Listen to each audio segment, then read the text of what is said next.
Welcome back to the Sundering mod for Medieval 2. The bond between the Dark Elves and the High Elves of Ulthuan has broken, and only a free-for-all can settle the dispute.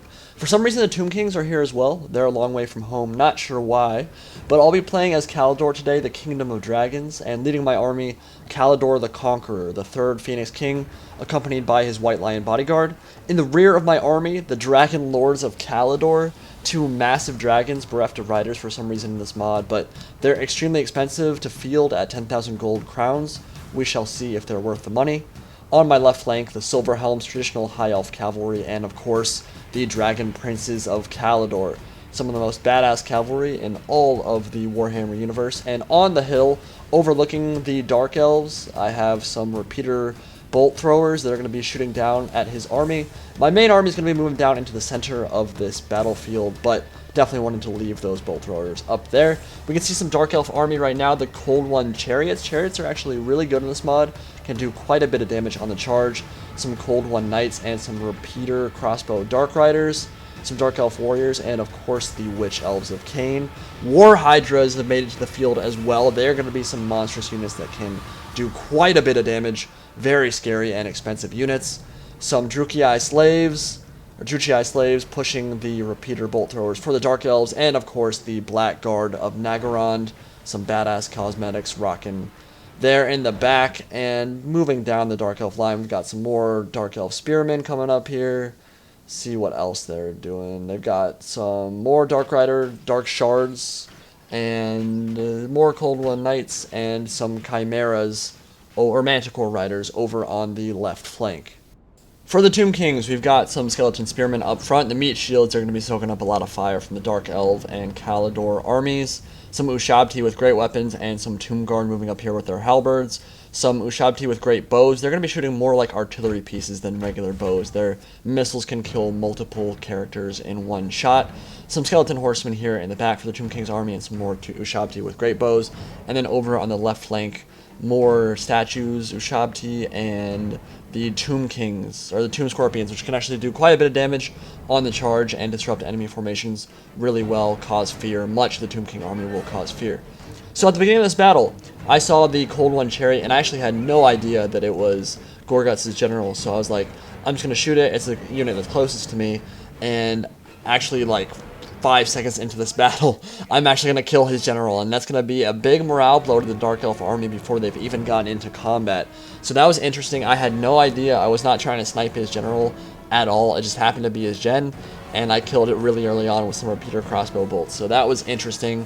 The Dark Elf Spearmen and the Tomb Guard have collided in the center here, and the Ushabti have moved up, and they're just crushing their way through the Dark Elf Spearmen. This is not going to be a fair fight at all. Ushabti have a massive charge bonus, can do a bunch of damage once they enter melee combat, and because they cause fear, the Dark Elf Warriors are going to start routing very soon after they make contact. You can see the front line of the Dark Elf Warriors have already started routing with the loss of their general. It's a big deal for the Dark Elves. It's a big deal for a lot of factions in Warhammer when you lose your general. On the left flank of the Tomb Kings, my right flank, the Dragon Guard of Tor Khaled are going to move up and go into some Tomb Scorpions, and that's not going to be a great engagement for me. Tomb Scorpions going to do a lot of damage to me as they charge in there, and my Dragons have finally hit the field. They're going to be going through the left flank of the Tomb Kings, and I'm going to move up my Dragon Princes of Caledor, get a charge into the Tomb Scorpions. I want to tie them down a little bit. You can see the Dragon pulling through the Skeletons, tossing some of them up into the air. And I think that this engagement is going to go kind of poorly for me still. I didn't get a great charge off on the Tomb Scorpions, but in the center here, Dragon Guard of Tor Khaled will absolutely thrash Skeleton Spearmen. That will not be a problem for me at all. That engagement will go very well for me. But I've already had an entire contingent of Dragon Princes of Caledor get wiped off the face of the earth by the Ushabti and Skeleton Horsemen. And the problem with them is that even though they are some of the most powerful cavalry in the entire Warhammer universe, in all of these mods they only have 1 HP, which means when they run up against 2 HP units, or multiple HP units like the Ushabti, they do run into trouble. And so they got slaughter right there. I'm going to try to cover them with Caledor the Conqueror. He's my general. With those White Lions, he should be able to do quite a bit of damage here, but he's still going to need help in this fight to win over on that flank. I have my Dragon Lords moving around now, trying to charge into stuff, but I haven't quite felt their presence yet. You've seen them throw a couple of stuff up into the air, but Not sure how much damage they've actually done. As the battle progresses, we'll see if they actually start doing some stuff. In the center, the Dark Elf Warriors getting absolutely shredded by my archers. I focus fired them. I had 4 of my archer units just completely destroying them, and they've turned their flank, and as they rout, even more of them will die. And Dark Elves have lost quite a bit so far, but their War Hydras have done quite a bit of damage. You can see the Tomb Kings actually do rout in this mod. They don't have unbreakable morale like the Vampire Counts do in Call of Warhammer. That's an oversight that was probably meant to get fixed, but never did so. I think they stopped work on the Sundering. So yes, the Tomb Kings actually do have morale. Don't work quite like they do on the tabletop game, which is unfortunate. But even so, they do have good morale, and they just routed to the War Hydra. The War Hydra is doing a ridiculous amount of work here in the center. The Tomb Guard trying to surround them, but it's just not enough. They actually have their own special AoE attack there. You can see they kind of stomp down on the ground, and like 10, 15 guys all around them right there. You can see they kind of move their head and stomp, and I don't know, 15 or 20 guys in that unit just died. And so they're going to pull out of that engagement, and you can see some of the Manticores here. They fly when they're moving around, but they go down, and the War Hydra charge, oh, and right into the flank of the skeletons. And that's not the highest priority target right there, but you can see the devastation that charge caused. The War Hydras are really cool. They look a little bit goofy when they're running around because their heads kind of flop around, but they're not poorly done for a mod like Medieval 2. It's not poorly done at all. They look really awesome, and the special animations kind of round out how cool they are. So Dragon Princes of Caledor over here, they are routing the Ushabti, about to kill the final one there. Some nice slices from the swords. And I have wrapped up pretty much all the Tomb Kings over on this side, and my Dragon Lords is flying around enjoying the battlefield. But this is where I feel like I have to commit my cavalry, and there's a really good position that I can take up directly behind the Dark Elf line, moving up to the hill there. But first I have to take out those Druchii bolt throwers. That will be my first target. Need to close that gap quickly before he can get too many shots off on my cav units, but once I do that, they will have a perfect line of sight to charge downhill and start doing some more damage to the Dark Elf army. Dragon Prince is moving uphill to take out this weapons emplacement. Once the bolt throwers are off the field, I can then focus my attention on the rest of the Druchii army, but these slaves are going to stand absolutely no chance to the might of the Dragon Princes, and they will die to that charge. Silverhelm's coming in, trying to tie down some of the skirmish cavalry, the Dark Riders, and my dragons are coming. They're going to charge into the flank of the Cold Ones. See if they I don't know if they did anything there. I don't know if they actually kill anybody in that charge. They are a little bit buggy, honestly. The flying units are kind of strange in this mod, but they are going to get in there and cause some fear, because they do cause fear, and they are looking quite beautiful as they fly around, so if for no other reason, that's a good reason to bring them. They look awesome. Silverhelm's charging in now into the Witch Elves of Cain, and this was surprising to me. Witch Elves, very lowly armored, but I believe they do have multiple hit points, so Silverhelm's charging in there, and I actually got slaughtered. Barely did any damage on the charge there. The Dragon Princes in the Cold One Chariots, they didn't actually get their charge off. The Cold One Chariots didn't, so I should be able to crush that engagement, and Dragon Princes would beat them 1v1 anyway. Over on the left flank for the Dark Elves, the Black Guard of Nagaron, deep into combat with some Skeleton and Ushabti, and this is where I'm going to make my move. Neither army is, at this point, is ready to deal with me.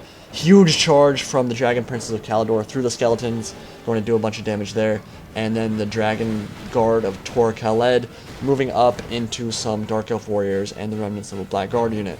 So I have a bunch of infantry and cav still left on the field, and I still have my dragons, which have not taken too much damage at this point. You can see them circling around now, just looking for soft targets, and some Manticore Riders trying to reinforce the Black Guard that are quickly getting surrounded. Witch Elves and the Black Guard going to get surrounded by my Dragon Princes of Caledor and by my Tor Khaled infantry units that are moving up right now. And you can see my dragons throwing some Witch Elves into the air, but I think they're going to get back up pretty soon here. Now the charge comes in, and this is a really good engagement for me. So Witch Elves of Cain 1v1. Oh, did a bunch of friendly fire right there, but again, I think most of them will get back up. I don't think they're going to die there.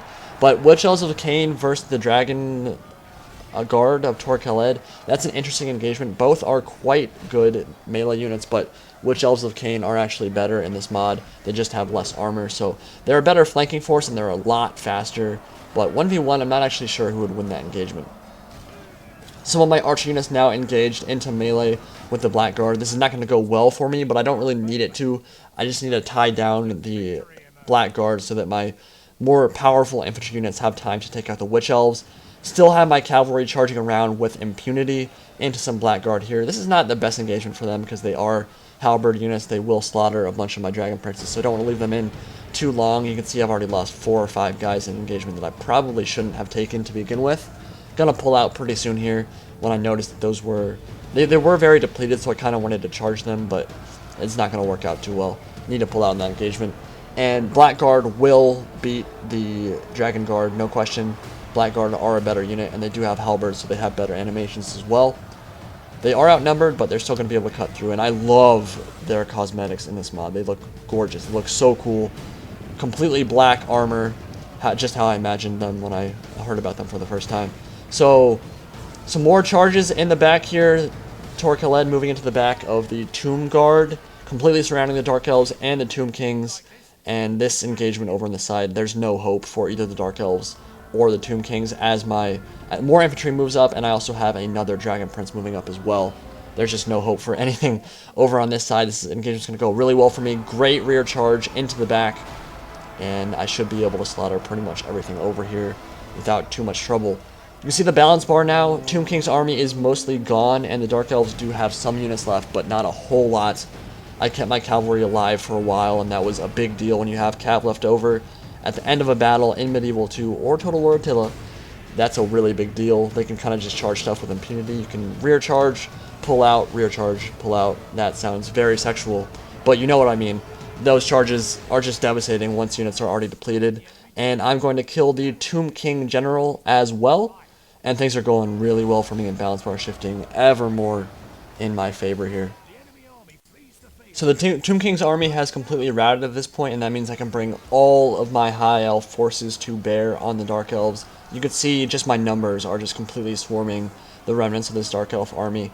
Dragons are starting to do some damage here against the Blackguard. You can see them pulling through, getting a nice little charge off there, but I am going to lose one of my dragons. I was really sad about this. Losing a dragon in the Warhammer universe is a really bad thing. When that happens, it's rare to be able to even control a dragon. There are only a few who can, I believe, sing the dragon song, which allows you to bond with a dragon. There are very few characters in the entire Warhammer universe that are able to do that. So losing any dragon is a sad thing. I was very sad. You can see the blood just completely covering the poor beast, and I was very upset when that happened because I thought that they weren't taking much damage at all. But I am going to lose him, and in rage... the other dragon's going to start killing my guys. Stop that dragon, please. But, yeah, I have the rest of these Blackguards surrounded at this point. Still going to let my dragon charge in there because it is doing a little bit of damage at least. And everything over on that left flank for the Dark Elves is now coming to reinforce. My general, the Caledor the Conqueror, Caledor the First, is still alive, and he's moving up to complete the surround and destruction of the Dark Elf army.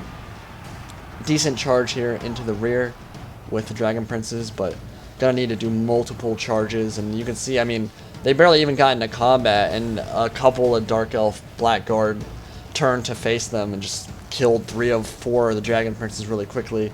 I do think the Dragon Princes in the mod need a little bit more. It's just strange in Call of Warhammer and in this mod.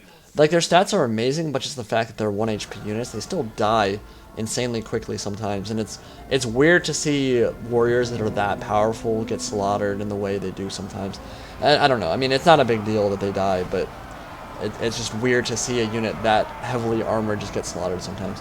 Anyway, gonna just keep cycle charging now into the back of the Blackguard. So few left now. Just gonna cut through them, and Tor Khaled and Caledor at this point, they are going to take the field here. Just a few remnants of the Dark Elves left. Just bloodied. Pretty much broken at this point.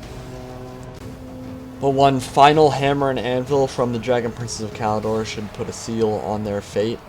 And that will end the battle. Caledor will take the free-for-all and win. So there were 2 pretty big factors in winning that battle. One was sniping the Dark Elf General very early on. I think that morale penalty did hurt the Dark Elves with some of their lower tier units. And the other reason was that Gojira kind of split up his army into 2, and I didn't have to fight the entire Tomb King's army myself. And I kind of swept in afterwards and did all the killing near the end once both armies had been depleted a little bit. Looking at the kills, my Dragon Princes and my Archers were kind of unsung. My Archers did a ton of damage that game, but the biggest disappointment by far were the Dragon Lords. 15 kills on them. Really embarrassing for the Dragon Lords. They cost 10,000 gold crowns. Not worth their money at all. I think the flying units in this game are bugged, but they do look awesome. I really wanted them to be awesome, but they didn't. They did nothing for me. Regardless, hope you guys enjoyed, and I'll bring you all some more soon.